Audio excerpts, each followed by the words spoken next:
नमस्ते। हरे कृष्णा। दोस्तों, आज हम आपके लिए भगवान श्री कृष्ण की लीलाओं के अंतर्गत 66वां अध्याय लेकर प्रस्तुत हैं, जिसके अंतर्गत पौंड्रक तथा काशीराज के उद्धार का वर्णन किया गया है। राजा पौंड्रक की कथा अत्यंत रुचिकर है, क्योंकि पृथ्वी पर सदैव ही ऐसे अनेक दुष्ट तथा मूढ़ रह रहे हैं जिन्होंने स्वयं को भगवान समझा है। भगवान श्री कृष्ण की उपस्थिति में भी ऐसा एक मूर्ख व्यक्ति था। उसका नाम पौंड्रक था और वह स्वयं को भगवान घोषित करना चाहता था। जब भगवान श्री बलराम वृंदावन गए हुए थे, तब करुष प्रदेश के राजा इस पौंड्रक ने भगवान श्री कृष्ण के पास एक दूत भेजा। यह राजा अत्यंत घमंडी तथा मूर्ख था। भगवान श्री कृष्ण को श्री भगवान माना जाता है, किंतु राजा पौंड्रक ने दूत के माध्यम से श्री कृष्ण को प्रत्यक्ष चुनौती दी। दूत ने कहा कि कृष्ण नहीं अपितु पौंड्रक ही वासुदेव है। वर्तमान समय में भी ऐसे दुष्टों के अनेक मूर्ख अनुयायी हैं। उसी भांति उस समय भी अनेक मूर्ख व्यक्तियों ने पौंड्रक को श्री भगवान के रूप में स्वीकार कर लिया था। पौंड्रक अपनी वस्तु स्थिति का अनुमान न लगा सका, अतः उसने मिथ्या ही स्वयं को भगवान वासुदेव समझ लिया। इस प्रकार दूत ने श्री कृष्ण के समक्ष घोषणा की कि अपनी अहेतुकी दया के कारण भगवान पौंड्रक समस्त दुखी मानवों के उद्धार के लिए ही धरती पर अवतीर्ण हुए हैं। अनेक मूर्खों से घिरे हुए इस दुष्ट पौंड्रक ने वास्तव में निर्णय कर लिया था कि वह भगवान श्री वासुदेव हैं। इस प्रकार का निर्णय निश्चित रूप से बचपना है। जब बालक खेल करते हैं, तब कभी कभी वे अपने मध्य किसी बालक को राजा बना देते हैं और इस प्रकार राजा बनने के लिए चुना गया बालक सोचता है कि वह राजा ही है। उसी भांति अपने अज्ञान के कारण अनेक मूर्ख व्यक्ति किसी अन्य मूर्ख को राजा के रूप में चुन लेते हैं और तब वह दुष्ट स्वयं को राजा मान लेता है। जैसे कि बचकाने खेल तथा लोगों के मतदान के द्वारा ही भगवान की सृष्टि की जा सकती है। इस कुप्रभाव के अंतर्गत स्वयं को परम भगवान मानते हुए पौंड्रक ने श्री कृष्ण के पद को चुनौती देने के लिए अपना दूत द्वारका भेजा। द्वारका में श्री कृष्ण की राजसभा में पहुंचकर दूत ने अपने स्वामी पौंड्रक का संदेश दिया। संदेश में निम्नांकित कथन थे: मैं एकमात्र भगवान श्री वासुदेव हूँ। मेरी स्पर्धा कोई नहीं कर सकता है। अपनी अहेतुकी दया के कारण बुद्धि दुखी बद्धात्माओं के ऊपर करुणा करके मैं राजा पौंड्रक के रूप में अवतीर्ण हुआ हूँ। तुमने वासुदेव का पद अनाधिकार ही ग्रहण कर लिया है। तुम्हें इस मिथ्या धारणा का प्रसार नहीं करना चाहिए। तुम्हें अपने पद को त्याग देना चाहिए। ओ यदुवंश की संतान, जिन्हें तुमने झूठ मूठ ही धारण कर लिया है, कृपया तुम वासुदेव की उन चिन्हों को त्याग दो। इस पद का त्याग करने के पश्चात तुम मेरी शरण में आ जाओ। यदि अपनी धृष्टतावश तुम मेरे वचनों की चिंता नहीं करते हो, तब मैं तुम्हें युद्ध की चुनौती देता हूँ। मैं तुम्हें एक निर्णायक युद्ध के लिए निमंत्रण देता हूँ। जब राजा उग्रसेन सहित राज्यसभा के समस्त सदस्यों ने पौंड्रक के द्वारा प्रेषित इस संदेश को सुना, तब वे काफी समय तक उच्च स्वर से हंसते रहे। सभा के समस्त सदस्यों के उच्च स्वर में हंसने का आनंद लेने के पश्चात श्री कृष्ण ने दूत को इस प्रकार से उत्तर दिया: हे पौंड्रक के दूत, तुम अपने स्वामी के समीप मेरा संदेश ले जाओ। वह एक मूर्ख तथा दुष्ट व्यक्ति है। मैं प्रत्यक्ष रूप से उसे दुष्ट कहता हूँ और उसके उपदेशों का अनुसरण करना अस्वीकार करता हूँ। मैं वासुदेव के चिन्हों और विशेष रूप से अपने चक्र का कभी त्याग नहीं करूँगा। मैं न केवल राजा पौंड्रक अपितु उसके समस्त अनुयायियों का भी वध करने के लिए इस चक्र का उपयोग करूँगा।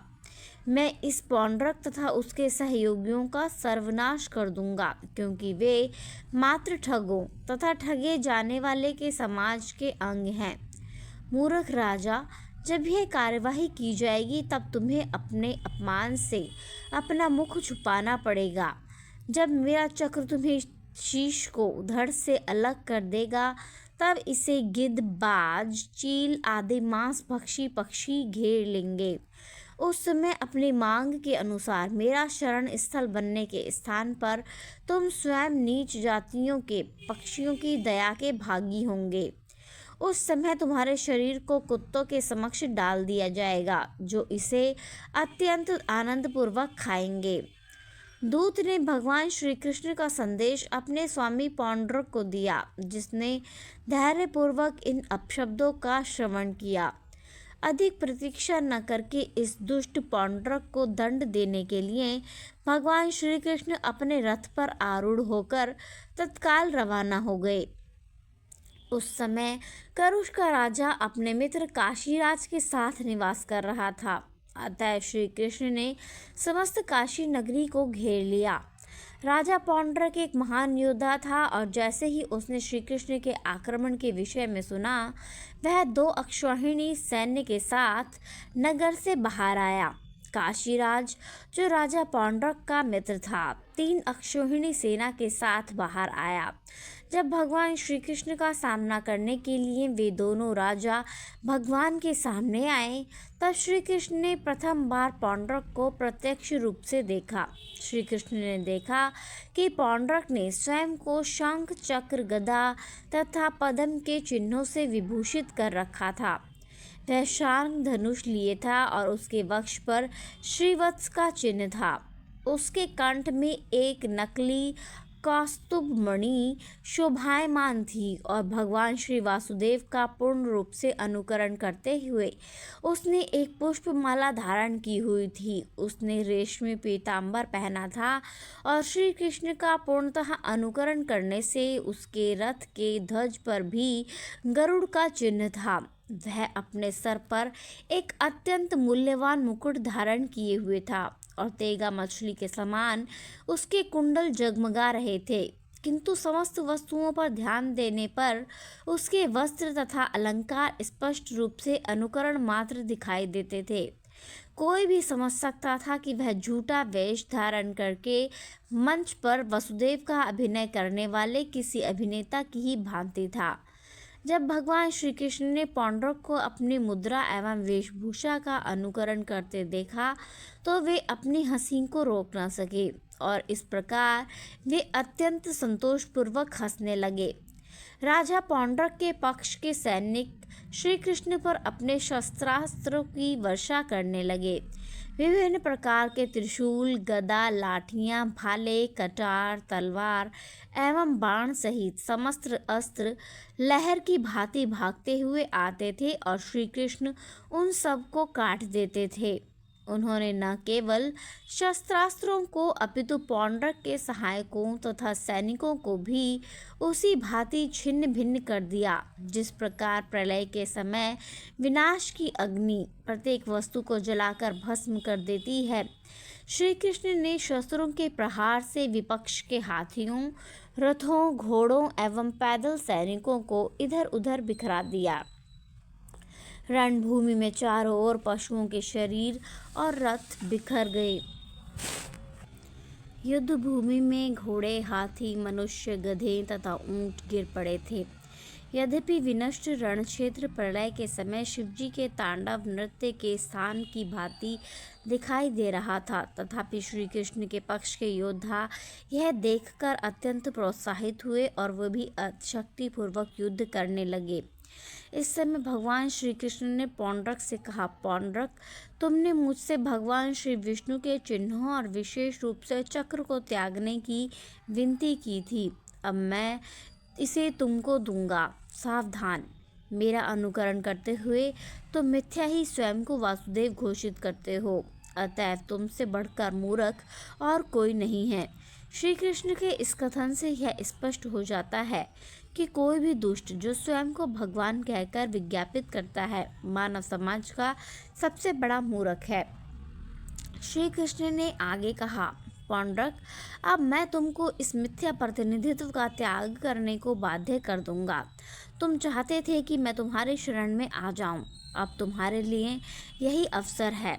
अब हम युद्ध करेंगे और यदि मैं परास्त हो गया और तुम विजयी हो गए, तब निश्चय ही मैं तुम्हारी शरण में आ जाऊंगा। इस प्रकार कठोरतापूर्वक पौंड्रक की निंदा करने के पश्चात उन्होंने एक बाण मारकर उसके रथ को छिन्न भिन्न कर दिया। जिस प्रकार इंद्र अपने वज्र के आघात से पर्वतों के शिखर काट देता है, उसी भांति श्री कृष्ण ने अपने चक्र की सहायता से पौंड्रक का शीश उसके शरीर से अलग कर दिया। उन्होंने अपने बाणों से काशीराज का भी वध कर दिया। भगवान श्री कृष्ण ने काशीराज के सिर को विशेष रूप से काशी नगरी में ही फेंकने का प्रबंध किया, जिससे उसके सभी संबंधी तथा मित्र उस सिर को देख सके।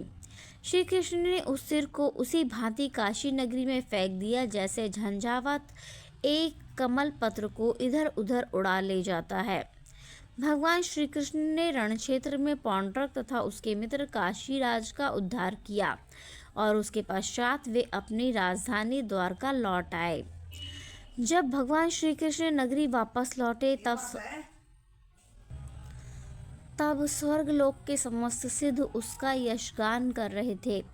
जहाँ तक पौंड्रक का संबंध था, वह मिथ्या ही भगवान वासुदेव की भांति वेश धारण करके किसी न किसी भांति सदैव उनका चिंतन करता रहता था। अतः पौंड्रक को 5 प्रकार की मुक्तियों में से सारूप्य मुक्ति का लाभ हुआ। उसे वैकुंठ लोक में स्थान मिला, जहाँ चारों हाथों में चारों चिन्हों को धारण किए हुए श्री विष्णु के समान शारीरिक आकृति वाले भक्त निवास करते हैं। वास्तव में पौंड्रक का ध्यान विष्णु रूप पर केंद्रित था, किंतु वह स्वयं को ही भगवान विष्णु समझता था, जो वस्तुतः अपराध था। किंतु तो भी श्री कृष्ण ने उसका वध किया, अतएव उसका वह अपराध भी शांत हो गया था। इस प्रकार उसे सारूप्य मुक्ति प्राप्त हुई और उसे भगवान के समान रूप प्राप्त हुआ। जब काशीराज का शीश नगर द्वार के अंदर गिरा तो लोग वहां एकत्र हो गए और वह अद्भुत वस्तु देखकर चकित हो गए। जब उन्होंने देखा कि उस पर कुंडल भी थे, तब वे समझ गए कि वह किसी का सर था। वे अनुमान लगाने लगे कि वह सर किसका हो सकता था। कुछ लोगों ने सोचा कि वह श्री कृष्ण का सर था, क्योंकि श्री कृष्ण काशीराज के शत्रु थे। उन्होंने सोचा कि श्री कृष्ण का सर नगर में इसलिए फेंका गया होगा जिससे कि लोग शत्रु के वध पर प्रसन्न हो सकें, किंतु अंत में यह ज्ञात हुआ कि वह श्री कृष्ण का नहीं अपितु स्वयं काशीराज का ही था। जब इस तथ्य की पुष्टि हो गई, तब काशीराज की रानियां तत्काल वहां आ गईं और अपने पति की मृत्यु पर शोक करने लगीं। वे क्रंदन करने लगीं, हे स्वामी, आपकी मृत्यु से हम शव की भांति हो गई हैं। काशीराज का एक पुत्र था जिसका नाम सुदक्षिण था। शास्त्रोक्त मृतक संस्कारों का पालन करने के उपरांत उसने प्रण किया कि चूंकि श्री कृष्ण उसके पिता का शत्रु है, अतः वह कृष्ण का वध करेगा। इस प्रकार पितृ ऋण से पूर्ण होगा। अतएव अपनी सहायता करने के लिए उपयुक्त एक विद्वान पुरोहित के साथ वह महादेव शिव जी की उपासना करने लगा। काशी राज्य के स्वामी विश्वनाथ भगवान शिव हैं। भगवान विश्वनाथ का मंदिर अभी भी काशी में है और प्रतिदिन हजारों तीर्थयात्री अभी भी मंदिर में एकत्र होते हैं। सुदक्षिण की उपासना से शिवजी अत्यंत प्रसन्न हो गए तथा वे अपने भक्त को वरदान देना चाहते थे। सुदक्षिण का उद्देश्य श्री कृष्ण का वध करना था, अतएव उसने एक विशेष शक्ति के हेतु प्रार्थना की कि जिससे कि वह उनका वध कर सके। शिवजी ने उसे ब्राह्मणों की सहायता से अपने शत्रु को मारने के लिए किए जाने वाले एक विशेष शास्त्रोक्त संस्कार करने का परामर्श दिया। कुछ तंत्रों में भी इस संस्कार का उल्लेख है। शिवजी ने सुदक्षिण को सूचना दी कि यदि उचित रूप से इस संस्कार का संपादन किया जाए तब दक्षिणाग्नि नामक दुष्टात्मा प्रकट होगी और उसे जो भी आदेश दिया जाएगा वह पूरा करेगी, किंतु योग्य ब्राह्मण के अतिरिक्त अन्य किसी के वध के लिए ही उसका प्रयोग किया जा सकता है। ऐसी दशा में उसके साथ शिवजी के प्रेतगण भी रहेंगे और शत्रु पक्ष का वध करने की सुदक्षिण की इच्छा पूर्ण होगी। जब शिवजी ने इस प्रकार सुदक्षिण को प्रोत्साहित किया तब उसे विश्वास हो गया कि वह श्री कृष्ण का वध करने में समर्थ होगा। तपस्या का दृढ़ व्रत लेकर पुरोहितों की सहायता से मंत्रों का जप करने लगा। इसके पश्चात अग्नि में से एक विशाल दैत्य आकृति बाहर आई। उसके बाल, दाढ़ी और मूछें तप्त तांबे के रंग की थीं। यह आकृति अत्यंत विशाल व भयंकर थी। जब वह दैत्य अग्नि से निकला तब उसके नयन कोटरों में से अग्नि की चिंगारियां निकल रही थीं। अपने भ्रूचालन के कारण वह आग्नेय दैत्य और भी अधिक भयंकर प्रतीत होता था। उसने अपने तीक्ष्ण दांतों का प्रदर्शन किया और अपनी लंबी जीवा बाहर निकालकर उसने अपने होठों के किनारे को चाटा। वह नग्न था तथा उसके पास अग्नि की भांति प्रज्वलित एक त्रिशूल था।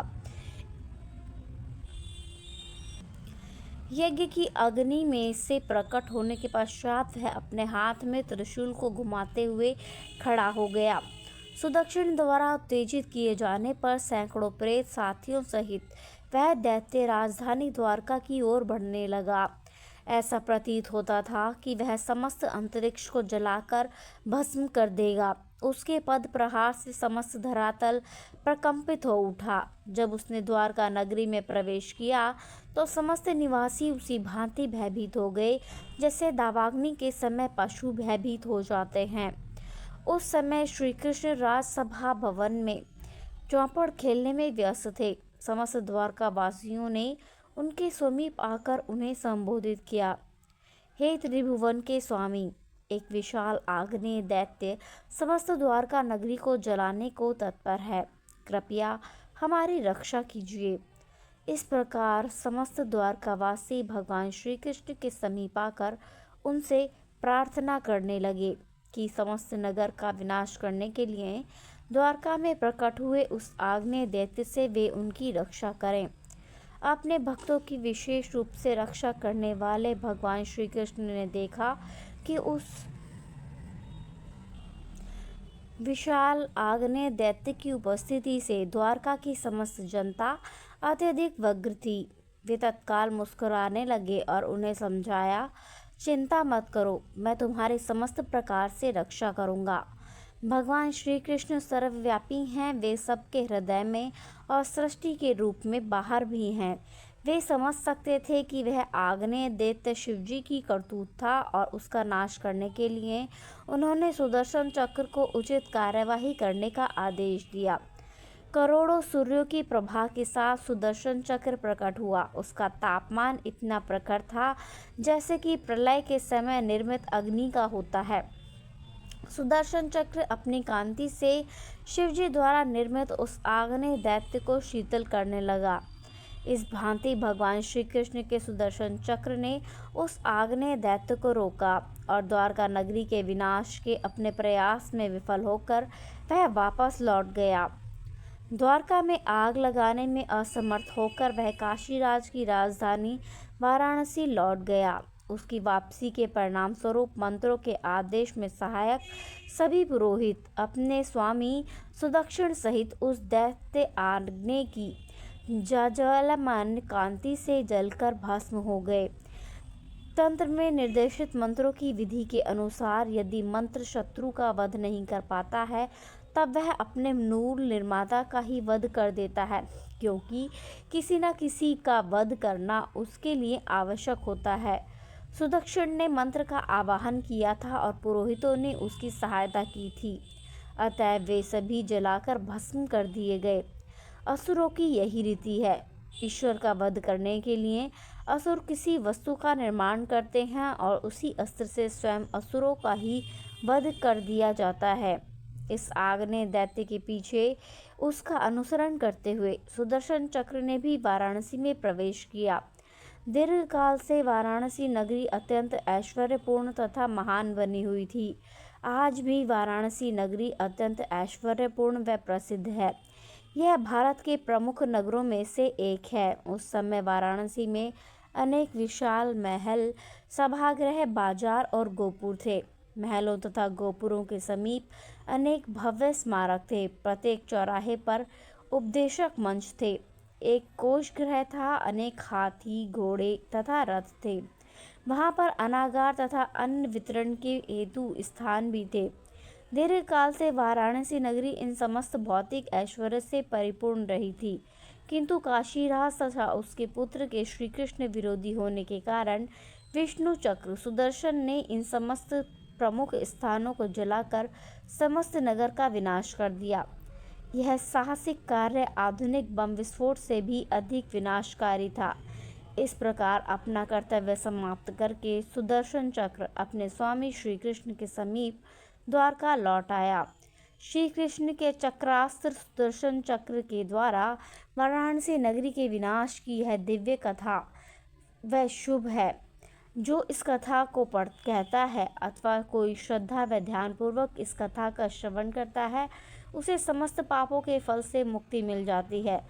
श्री सुखदेव गोस्वामी का विश्वास था कि जिन्होंने यह कथा परीक्षित महाराज को सुनाई थी। इस प्रकार लीला सर्वोच्चतम भगवान श्री कृष्ण के अंतर्गत पौंड्रक तथा काशीराज के उद्धार नामक 66वें अध्याय का भक्ति वेदांत तात्पर्य संपूर्ण हुआ।